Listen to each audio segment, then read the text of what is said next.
Welcome back everyone, I am Barrick and this is Method Medley. If you enjoy this video, don't forget to like and subscribe down at the bottom.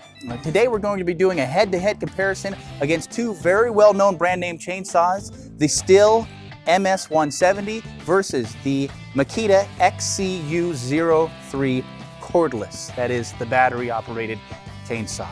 We're going to determine how they rate against each other.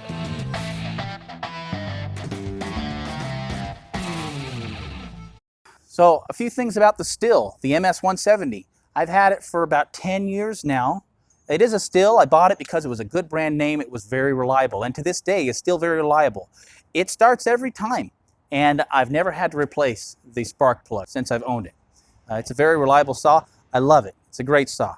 As far as the Makita XCU03 Cordless, I just bought it, and I haven't used it. I've been waiting for you to be able to see it with me. But let's talk for a moment. I mentioned what I love about my Stihl that I've had for 10 years, some dislikes about it. We're going to talk about exhaust. We want to mention that for a moment because today times are changing and we want to be more environmentally friendly. And so if you are someone who doesn't want to have to deal with a lot of exhaust fumes, the battery operated cordless might be the way to go. Also, excessive noise. When you're not pulling the trigger and the chain is not spinning, it's still idling. And that's doing hearing damage, and it frankly can just get annoying. You also have to carry gasoline with you wherever you go. It's flammable, therefore it's dangerous, and it's a burn hazard. The engine housing gets hot. If it brushes up against your skin, well, you can experience a great deal of pain. So let's talk about some concerns with regard to the cordless Makita chainsaw. Being that I do own several Makita tools, and I'd looked into this saw, I already had invested in a number of Makita batteries. The batteries are interchangeable, which is a great thing. They'll work with all Makita tools. However, that also means you need to plan ahead. If you're going to a job and there's no electricity, so you can't connect your charger to a home or a house all day, you need to charge your batteries the night before and make sure you have enough charge to do whatever job you're going to do with the cordless. So let's talk about some concerns I have with the Makita. Being that I've had a Stihl for years, this is the first time that I'm going to be using this battery operated version. And right offhand, I think of having to plan ahead. If you don't have access to electricity, it doesn't make sense to bring a charger and be able to charge your batteries during the day while you're operating your chainsaw.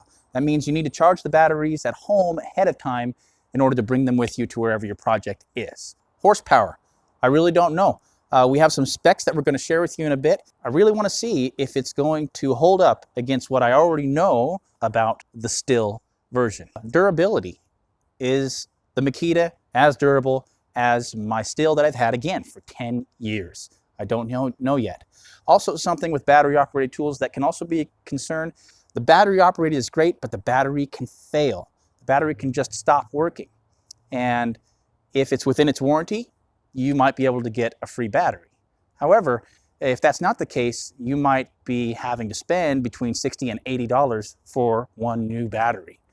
Another subject of concern is maintenance. Now with my Stihl, I mentioned I've never had to replace the spark plug. However, eventually I will have to replace it. It's a small engine, it's mechanical, so it does require maintenance, oil, bar oil, and so forth. As far as the Makita version, one thing I can tell you is it does require typical chain bar oil.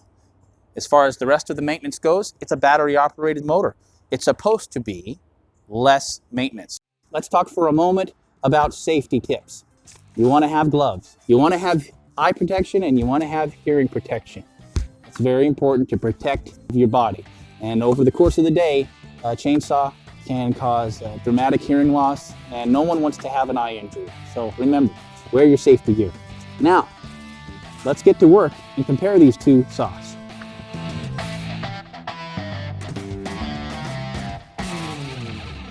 Let's first talk about the weight of these saws, of both of these saws. Here we have the Makita, here we have the Stihl. Both of them are equally 11 pounds. Let's talk about horsepower for a minute. The Makita is compared to a 32cc motor for output. The Stihl is a 30cc motor. So we're going to see if the Makita has in fact more power than the Stihl. Let's talk about how easy it is to start these things. So let's start the Stihl here and see how good it is.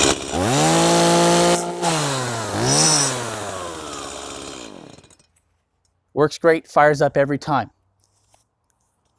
This could break, however, and you could experience eventual cumulative trauma, as they call it, to your arm or your shoulder. And so that's a downfall with these gas-powered saws. As far as the ease of start for the Makita, it has a selector switch right here with an LED light. Make sure that's on. Make sure your safety, if it's put forward, the blade will not operate. It needs to be pulled back in order for the blade to spin. Let's give it a try. The only sound you're hearing is the spinning of the blade itself. There's no idling, there's no exhaust. The output of sound is about 100 decibels. The gas power is significantly more. Let's talk about operation runtime for both of these saws. The Stihl that I've had for years, I know that I can run it nonstop for about a half an hour before I need to refill it with fuel. We haven't confirmed it yet, but there's been indication that the Makita can withstand continuous use of about 45 minutes. We shall see. So let's demonstrate how these both work in comparison as far as time, comfort, and so forth. Let's see how it does. Let's just start out with the Stihl. Used it for years. I know it works great.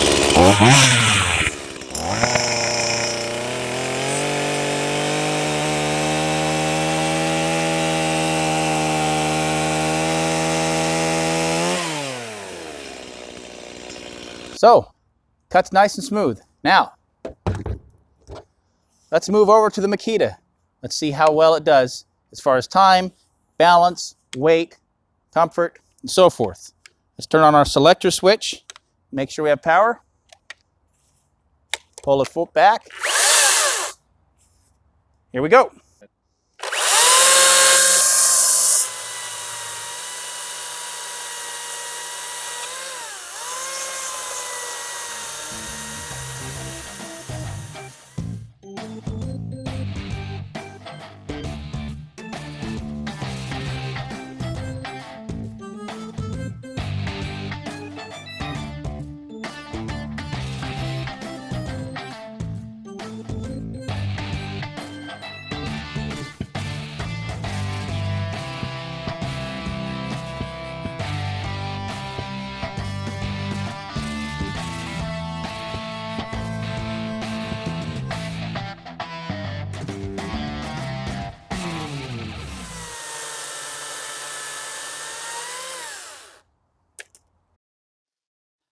Okay, that cut significantly faster than I thought it would, faster than the Stihl. And so it definitely holds up as far as the comparison to a 32cc output motor. As far as comfort and weight, it feels good. Something that I prefer, that I like, there's no vibration because there's no engine running. The only vibration I'm really feeling is that of the saw, not coupled with the vibration of the motor. So I actually like that aspect. It allowed me to hold it more firm and steady against my material. So what are the final results, ladies and gentlemen? Well, I'm really happy that I bought this saw. It cuts smooth, it's comfortable, it's balanced right. Being that I've already invested in a number of Makita batteries, I have a collection of them for other Makita tools, it makes sense that I would have this saw. And it works great. As I mentioned, the balance is great, and when I'm out working on fence, out in the field, and I don't want to carry around a bunch of gasoline with me, this is awesome because I can bring the batteries with me pre-charged, and I can go to work, and I can cut posts, I can demolish things as I need, and I'll have plenty of power. This is a great saw. I'm glad I bought it. If you're in the market for a cordless, battery-operated chainsaw, this is a way to go. This is definitely going to serve you well and whatever your needs are as far as chainsaws go. Let me know in the comments below what you prefer, gas-powered chainsaw or the battery-operated if you already have one. I'm interested in what you think and how they compare in your life. If you enjoyed this video, don't forget to like and subscribe down at the bottom. And tune in next time because we're going to do an additional demonstration of Makita versus Makita. What tool? The 7 1/4 inch circular saw. The battery-operated cordless version versus the corded version of the same size skill saw. Let's see how they rate. Hope you enjoyed the video. We'll see you next time.